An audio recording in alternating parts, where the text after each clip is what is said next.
The DJI Spark is a very complex drone that can be difficult to use, and not knowing how to use it can risk your drone and cause crashes like these. In this video I'll talk about 10 beginner mistakes new pilots make with the DJI Spark.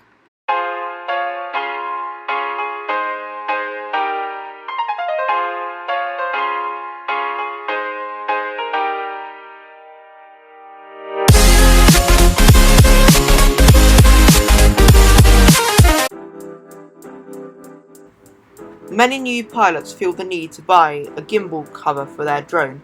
However, it is a common mistake to leave it on there. Leaving the gimbal cover on your drone can obstruct and overload the gimbal motor, thus making it impossible to use the gimbal to stabilise or pan in your footage. The footage is also cloudy and not very usable. Inconveniently for you, once the gimbal motor has been overloaded and you have removed the gimbal cover, you still need to restart the drone before the gimbal returns to normal. The drone needs GPS in order to track its position. Without GPS, return to home and many other vital functions such as holding its position would not work. It could even result in a flyaway and you losing your drone if the drone thinks its home point is miles away. The compass is another key component to the drone that helps it find its direction. Without the compass, it could also cause a flyaway.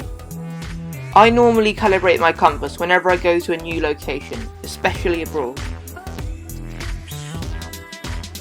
My first drone crash happened when I was flying indoors.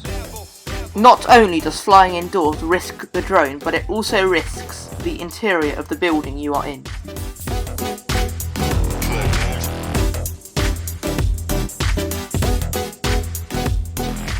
I once nearly lost my drone over the River Thames because I was flying in a no-fly zone. Unfortunately, because I was under the Heathrow flight path, my maximum altitude was only 10 feet and I nearly crashed into the water. However, I managed to grab my drone out the sky from the boat and tilt it upside down, shutting off the motors. When the drone is in sport mode, it is going too fast for obstacle avoidance to work properly. Therefore, it is a lot easier to crash your drone in sport mode. Just be aware of this. I once crashed my drone into a bush in sports mode, making this very same mistake. So make sure you take this into account. It is well known that the DJI Spark uses lithium-ion polymer batteries. Although you may want to get the most flight time out of your Spark, discharging these batteries beyond 30% can potentially damage them, reducing battery life. Many new pilots choose to take advantage of the range of their drones and they take their drones really far away and they fly them until the battery starts to drain.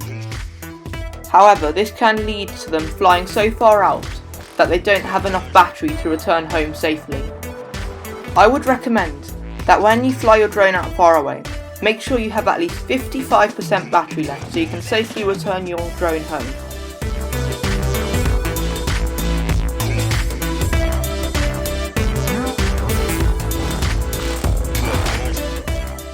Unlike other DJI drones, the Spark's obstacle avoidance system is only on the front and therefore won't work on the sides and rear. So take note of this when you're going through narrow areas to ensure that you don't hit the sides of the drone and cause it to crash.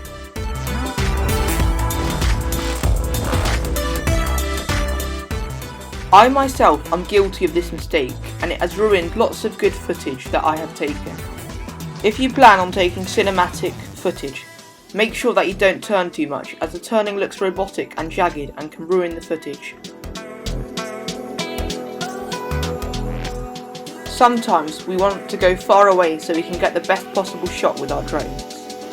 Although the drone has first-person view, which can be very helpful, keeping the drone out of line of sight can be very risky.